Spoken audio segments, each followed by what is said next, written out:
இறை வார்த்தையால் உடனடியாக நமக்கு கிடைக்கிற நன்மைகள் தாய்ப்பால் போன்றது, கண்ணாடியை போன்றது, நங்கூரத்தை போன்றது, அழியாத விதையை போன்றது, தீயை போன்றது, சம்மட்டியை போன்றது, வாளை போன்றது இல்லையா? இந்த இறை வார்த்தை இன்னைக்கு எனக்கு என்ன செய்ய போகுது? ஒரு மிகப்பெரிய ஆறுதல், ஒரு மிகப்பெரிய மகிழ்ச்சியோடு போக போறீங்க. கைத்தட்டி ஆண்டவருக்கு நன்றி சொல்லுங்களேன். ஒரு மிகப்பெரிய மகிழ்ச்சி என்ன தெரியுமா? இந்த இறை வார்த்தை என்னும் போர்வாளை கொண்டு என் குடும்பத்தை சிதைத்து கொண்டிருக்கிற சாத்தானை நான் எதிர்க்க போகிறேன். கைகளை தட்டி ஆண்டவருக்கு நன்றி சொல்லுங்க. முதலாவதாக இந்த வசனம் ரொம்ப முக்கியம். திருப்பாடல் 107 வசனம் 20. திருப்பாடல் 107 வசனம் 20 என்ன தெரியுமா? ஆண்டவர் தனது வார்த்தையை அனுப்பி அவர்களை குணமாக்கினார். தன் வார்த்தையை அனுப்பி அவர்களை சாவின் படுகுழியிலிருந்து மீட்டு கொண்டார். போதுமா? நோய்களோடு வந்திருக்கிறோமா? ஃபாதர், ஒரு மிகப்பெரிய பிரச்சனையில மாட்டிட்டு இருக்கேன், எப்படி எந்திரிச்சு வரப்போறேன்னு எனக்கு தெரியல, கண்ணீரோடு வந்திருக்கிறேன் ஃபாதர். பிரியமானவர்களே, ஆண்டவர் தெளிவா சொல்றாரு, அவருடைய வார்த்தை தான் இன்னைக்கு என் நோயிலிருந்து எனக்கு சுகம் கொடுக்கும். அந்த வார்த்தை தான் என்னை அந்த படுகுழியிலிருந்து என்னை மீட்டுக்கொள்ளும். கைகளை தட்டி ஆமென் என்று சொல்வோம். இரண்டாவது, இது இன்னும் சூப்பரான வசனம். யோவான் 6 வசனம் 63. யோவான் 6 வசனம் 63. வாழ்வு தருவது தூய ஆவி மட்டுமே. இருங்க, இந்த ஊனியல்பு எதற்கும் உதவாது, இந்த உடல் எதற்கும் உதவாது.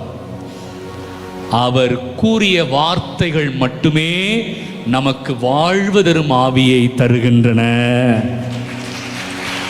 இது ஏன் முக்கியம் தெரியுமா? ஏன் ஆவி முக்கியம்? எனக்கு தூய ஆவியானவர் ஏன் முக்கியம்? தூய ஆவியானவர் தான் என்னை பாதுகாப்பார். யோவான் 14வது அதிகாரம், யோவான் 16வது அதிகாரம் 8வது வசனத்திலிருந்து, தூய ஆவியானவர் தான் என் பாவத்தை சுட்டி காட்டுவார். மற்றவங்க பாவம் இல்லை, என் பாவத்தை சுட்டி காட்டுவார். தூய ஆவியானவர் தான் என் பாதை தவறு என்று சொல்லி என்னை நல்ல பாதைக்கு அழைத்து செல்வார். தூய ஆவியானவர் தான் உண்மையான திருச்சபையாகிய கத்தோலிக்க திருச்சபைக்கு என்ன கூட்டிட்டு போவார். தூய ஆவியானவர் தான் எது உண்மை எது பொய்ன்னு எனக்கு சொல்லி தருவார். தூய ஆவியானவர் தான் விடுதலை பயணம் 31 வசனம் 3 ஞானத்தை தருவார், அறிவு கூர்மையை தருவார். என் பிள்ளைங்களுக்கு வேணும், ஆமா படிக்கிறாங்க என் பிள்ளைங்க நல்லா படிக்கணும், என் பிள்ளைங்க ஆரோக்கியமா இருக்கணும். 3வது, தூய ஆவியானவர் அனுபவத்தை தருவார். ஞானம், அறிவு கூர்மை, அனுபவம். 4வது, ஆண்கள்லாம் எங்கேயோ அலைகிறாங்களே, தொழில் திறமையை தருவார். போதுமா? யாராவது வந்திருக்கிறீங்களா? தொழில விருத்தியே அடையல, வார்த்தை தான் ஆவியானவரை கொடுக்கும். அந்த வார்த்தை கொடுக்கிற ஆவியானவர் தான் நமக்கு தொழில் திறமையை கொடுக்கும். கைகளை தட்டி ஆண்டவருக்கு நன்றி சொல்லுவோம். எவ்வளவு பெரிய விஷயம் இல்ல? 2 சொல்லிட்டேன். 3வது, யோவான் 12 வசனம் 48. நான் கூறிய வார்த்தைகளே இறுதி நாளில் உங்களுக்கும் எனக்கும் தீர்ப்பு கொடுக்கும். வாவ், எவ்வளவு சூப்பரா இருக்கு பாத்தீங்களா? யார் நம்மளை தீர்ப்பிட போறா? வார்த்தை தான் தீர்ப்பிடும். இப்பவே அந்த வார்த்தையை கையில் எடுப்போம், அந்த வார்த்தையை உள்ளத்தில் எடுப்போம்.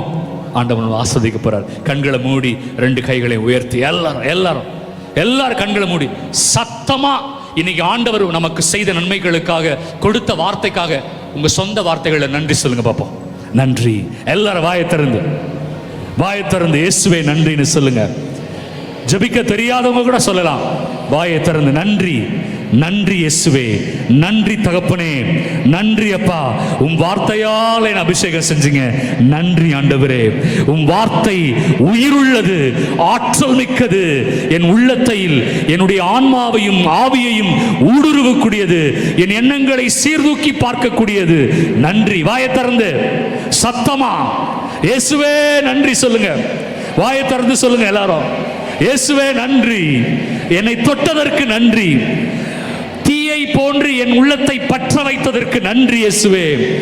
உம் வார்த்தை என்னும் சம்மட்டியால் கல்லாலான என்னுடைய இதயத்தை அடித்து நொறுக்கியதற்கு நன்றி இயேசுவே, நன்றி இயேசுவே. உம் வார்த்தை கேதுரு மரங்களை முறித்துவிடும், பாலை வனங்களை அதிரச் செய்யும் என்று சொன்னீரே ஆண்டவரே. இன்று என் உள்ளங்களை அதிரச் செய்ததற்காக நன்றி இயேசுவே, நன்றி. தூய ஆவி தருகிற போர்வாள்தான் இறை வார்த்தை என்று சொன்னீங்களே, நன்றி இயேசுவே, நன்றி ஆண்டவரே. கள்ளம் கபடமில்லாத பரிசுத்தமான தாய்ப்பால் போன்றது இறை வார்த்தை என்று சொன்னீங்களே, நன்றி இயேசுவே, நன்றி ஆண்டவரே. கண்ணாடியை போன்றது இறை வார்த்தை, அதை பார்க்கும் பொழுது என் குறைகளை நான் நிவர்த்தி செய்து கொள்ள முடியும், மனமாற்றம் பெற முடியும், மனமாற்றத்தின் வழியாக ஆசீர்வாதத்தை பெற முடியும் என்று சொன்னீங்களே, நன்றி இயேசுவே, நன்றி ஆண்டவரே. இறை வார்த்தை என்பது நங்கூரத்தை போன்றது. எந்த சோதனை வந்தாலும், எந்த போராட்டம் வந்தாலும், எந்த புயல் வந்தாலும் என்னை அசைக்க முடியாது, ஏனென்றால் இறை வார்த்தை எனும் நங்கூரத்தை கொண்டிருக்கிறேன் சொன்னீங்களே, நன்றி இயேசுவே, நன்றி ஆண்டவரே, நன்றி நன்றி நன்றி.